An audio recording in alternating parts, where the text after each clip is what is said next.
Ever since the New York Giants decided to get Russell Wilson, I was like, what does that mean for my good old buddy Shedeur Sanders? And I get it. He's not really my buddy, but I'm just saying, like, I am trying to see what this quarterback market looks like. I'm trying to see what my thoughts are about Shedeur Sanders. And I have some thoughts. And so what I decided to do, because I'm riding with Shedeur, I'm Team Shedeur, we all know that, I decided to think of a couple of things and situations that I could see him in, places I think he could potentially go, because although the Giants move surprised me, I don't want to say that I think the Giants are still out of contention.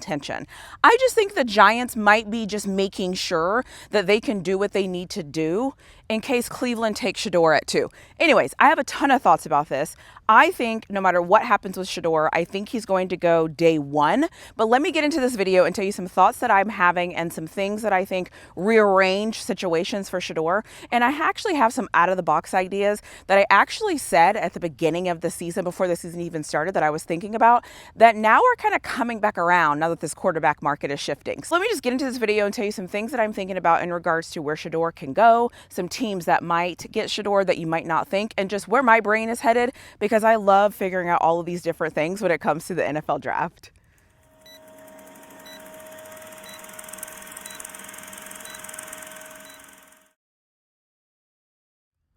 So the first thing being, obviously, Shedeur can still go number 2. He can still go to the Cleveland Browns. He can obviously go number 3, and he can go to the New York Giants.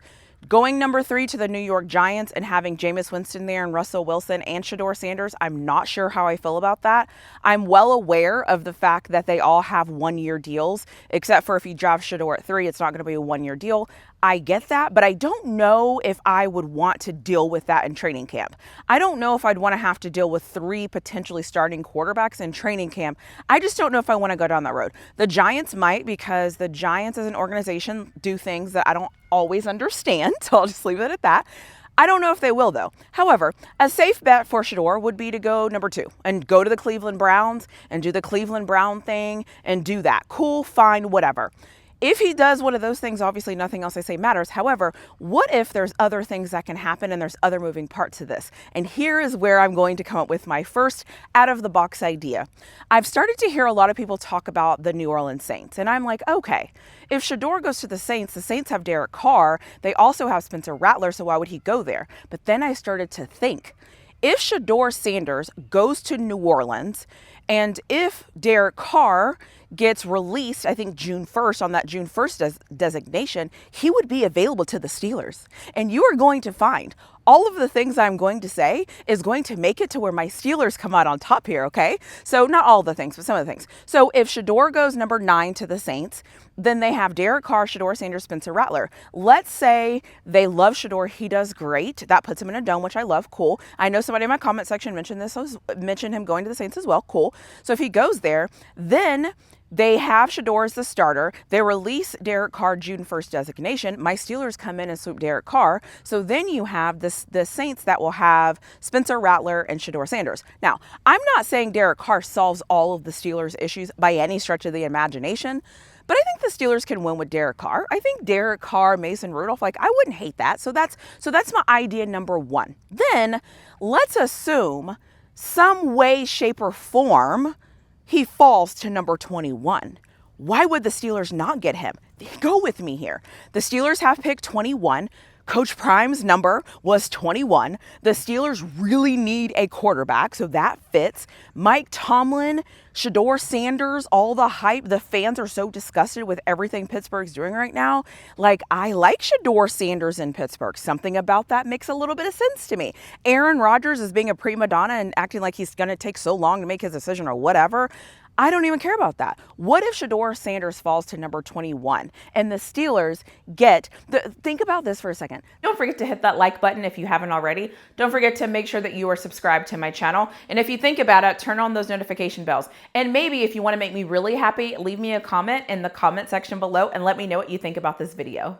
With the 21st pick in the draft, the Pittsburgh Steelers select Shedeur Sanders. And everyone's like, woo! And then the commentators come on and they're like, this is so cool. Shedeur Sanders goes in the first round to the 21st pick. That was his dad, Deion Sanders' numbers. He's going to Pittsburgh. They need a quarterback. You know, this guy be the successor to Ben Roethlisberger? Like, you know what I'm saying? Yes, I'm winging it here a little bit, okay? I'm adding a little sauce on it. However, like, I like the story. I like where we're going with that. Do I want Shedeur Sanders in the AFC North? Well, that's a different conversation for a different day. However, do I want Shedeur Sanders on my team because my team doesn't really have a quarterback right now? Well, yes, I do want that to happen. So that's one thing. So we have Shedeur Sanders to the Saints. That will bring the Saints quarterback Derek Carr to the Pittsburgh Steelers. Okay.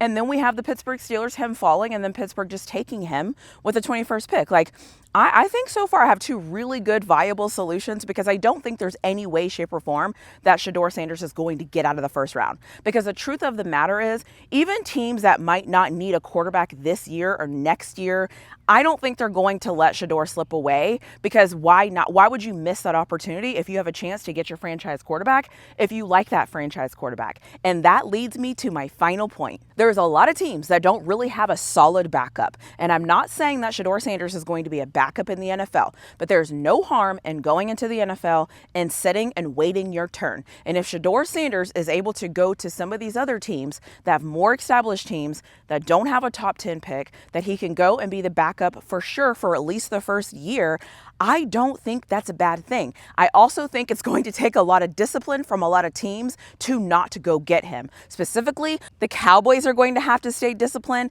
And let me just say this. What do we think about Shedeur Sanders going to the Dolphins? What do we think about Shedeur Sanders going to the Colts? Do we believe in Anthony Richardson? Like, what do we think about that? What do we think about Shedeur Sanders going to the Buccaneers and backing up Baker Mayfield? Like, think about Shedeur Sanders in Florida and Tampa backing up Baker Mayfield. I'm just saying here, if he starts to drop, there's going to be a lot of teams that are going to have to make the decision to pass on him. And I don't know if these teams have the discipline to pass on him. So all I'm saying is if he drops out of that top 10, there's going to be a lot of organizations that are going to have to stay very disciplined, and they're going to have to make sure they don't reach on Shedeur if they don't really need him. But if you look at the way their quarterbacks are and the contracts and things like that, it's doable. The one caveat I am going to give is, we all know I have been on the Rams from jump. I have hoped and prayed and wished that he would go to the Rams, mainly because I trust McVay with him. I know that Matthew Stafford just got that contract, but if you go look at that contract, he's only really under contract for 2 years. And so if you're telling me Shedeur Sanders is going to drop and the Rams are going to get him in the first round, and the Rams already have their next guy waiting, and then he gets to sit behind Matthew Stafford and learn. Listen, I've been saying this for a long time. If Shedeur Sanders goes to the Los Angeles Rams, I will not even gloat. I will not even do any of that stuff. I will just say I knew the vision before everybody else knew the vision. I don't think he's going to go there, but if he falls and if he starts to slip, I think some team might change their plans and go get Shedeur Sanders. Because the other thing about this is, I always say whenever you're building your NFL team, you have to remember this. NFL teams build their teams to win their division. Because if you build your team and you win your division, you're guaranteed to be in the playoffs. You have to build your team to win your division first, and then you have to worry about the other stuff. And when I look around and I look at these divisions, think about having a Matthew Stafford backup being Shedeur Sanders playing in the NFC West. Think about having a Shedeur Sanders as a backup playing in the NFC South. Think about Shedeur Sanders being a backup playing in the AFC South. My point in saying this is, those are the elements I want him to play in. I don't know if they're the organizations I want him to play at besides the Rams, but I like it. I think it's perfect. So while all of these teams are getting these quarterbacks, and as a Shedeur fan, I'm trying to figure out, okay, what is he going to do? What does that mean for Shedeur? Because honestly, anytime somebody gets a quarterback, I'm like, what does that mean for Shedeur? Can Shedeur still go there? Because that's all I care about at this point. And so I'm very fascinated to see what happens. So these are just my ideas and the way that I'm thinking about this, because I don't think that Shedeur is not going to go day one. It's just a matter of where he's going to go in day one. And it's really just a matter on how people are going to build their teams and what they see in Shedeur. One thing to remember about the NFL is it's all about contracts. Can I get you in here? What do my contracts look like for the guys that I already have here and things like that? And if you take time to go look at a team and you want to do any research, the first thing you should do is see what quarterback is under contract, see when his contract is set to expire, and then see who the second guy is. If the second guy is there and he only signed a 1-year deal, I wouldn't be worried about that. But if the backup is there and he signed a 5-year deal, that's a different conversation. Spoiler alert, I don't think there's any backups that signed a 5-year deal. I'm just giving you a little bit of information as something to do a little bit of research to figure out where do I think Shedeur Sanders should go. Because like I always say, the NFL is not college and college is not the NFL. The NFL is predicated by contracts. They have a salary cap and they have certain things they need to do. And I don't know about you. If I was a team and my quarterback was getting a little bit older and I could go steal Shedeur Sanders in the first round at 15, 20, and my team is not really that far away, why would you not take that chance? What is the worst that can happen? So anyways, these are just my thoughts. I would love to know what you think about Shedeur Sanders in the comment section below, because I'm just genuinely curious to see what somebody else thinks about this. And if somebody else is looking at this completely different, because at the end of the day, none of us really know what is going to happen. And even as the recording of this, I'm sure somebody else is going to get picked up and it's going to rock everything. But I'm going to end this video here. Let me know what you think in the comment section below, and I will see you in my next video.